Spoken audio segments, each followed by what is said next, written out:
Okay, here's a couple of things I learned after doing my very first valve job on my 1970 Volkswagen Bug 1600 motor. First of all, there's tons of great videos on YouTube about what to do once you take the valve covers off, all of that. Great videos, how to adjust the valves, everything. This is the other information that I wish I would have known. So first of all, I go to the auto shop place and I say, what do I need to adjust the valves? He says, you're going to need this right here, and you're going to need this wrench. And what are two things that I did not need? It would be that particular shim device to figure out how much gap you have.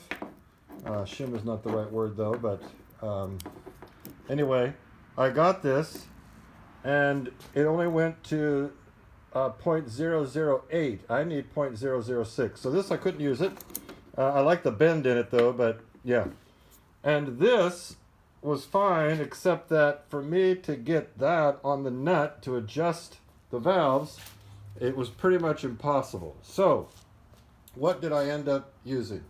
Well, sure, you're going to need a screwdriver to get the valve covers off. You're going to need a screwdriver to be able to adjust the valves and hold it. But this wrench right here is amazing. Because it has the bend in it, you can put this on the nut, and because it has the bend, you can get around all the stuff that's in the way. This was great. The one that I purchased earlier, not good. This, I highly recommend. And this, I just had to, I just trusted the guy when I first bought it, but this actually had the 0.006 in it. So I was able to use this to measure the gap. I had a light under there, but it kept messing up. I went and got one of these. This is a great way to be able to see what's going on. And also, when you take your cork lining out of your valve cover, the gasket, to make it stick, I got some of this stuff right here, and it was great. Gasket sealer, and it works great. So, a couple things I learned. Number one, as you know, from the back of your car, it goes the cylinder 1, 2, and then 3 and 4. So when you go to adjust the valves, you want to just do 1 and 2. Now me, I just jack up one side of the car. I do these two valves, lower that down. It's just safer. But I couldn't find anywhere that would tell me what gear do you put the car in when you adjust the valves. The answer is you do it in neutral. So jack the car up, make sure it's in neutral. And then I couldn't figure out why they said that you should take your distributor cap off. So, which I ended up doing, right? You take your distributor cap off right here. And then you turn this right here to make sure that down here it says top dead center. Now I couldn't figure that. I didn't know the significance of that. However, I realized that you can have this down here in top dead center does not necessarily mean you're going to be on the first cylinder. It could mean you're on the third one. So you have to take the cap off to make sure, follow your line here, make sure it goes to the first cylinder.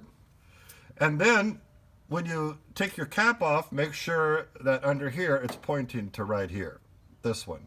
Because you could put it top dead center, open this up, you're pointing to the third one, which means you should be on this side of the car adjusting the valves over there. So that's why they say to do that. Okay, I couldn't figure out why they said to do that. So you start top dead center down here, do for the valves, your intake and exhaust on your first cylinder, which is going to be on the passenger side closest to the front of the car, those two cylinders. And then, those two valves. Then come back, go counterclockwise here until this says bottom dead center. Now you can do 2. Then keep going clockwise. Now you're at top dead center right here. And now you can do 3. So it'll be on the far side. If you're facing the front of the car and you're standing in the back, It's going to be the two valves that are the furthest away, that picture that I had. And then you just keep going, and now you're back to bottom dead center on this, lined up with this right here, this area right here between the two, as you can see right there, although I don't have it set on top dead center. And then you do for your fourth cylinder. So that's how it works. Now, I got in there and the nuts were so worn out I could hardly turn it on my wrench. So I made the mistake of going to the hardware store and saying, I need to get new nuts for this. And they were going to sell them to me, but then he said, no, it's a special nut you need to be able to have these for the valves, because they have to be able to handle heat. So don't make the same mistake I did. If you go in to adjust these valves and the nuts are too worn out, don't go to the hardware store to get nuts. You got to go. I have a Volkswagen place in town that I was able to go and get those. And then I spent, an hour, because I'm a rookie at this, adjusting the valves. And then I go, okay, I'm going to turn it on and see how it sounds. It sounded horrible because I forgot to put the cap back on the distributor. So don't forget that. So hopefully that's helpful. Put the car in neutral. Do top dead center for cylinders 1 and 3. Bottom dead center for cylinders 2 and 4. If the nuts are old and worn out, don't go to the hardware store to get them. Go to an auto parts place. Find a wrench that's got the curve on it. And by all means, when you're done, replace the distributor cap. Hope that's helpful. Bye for now.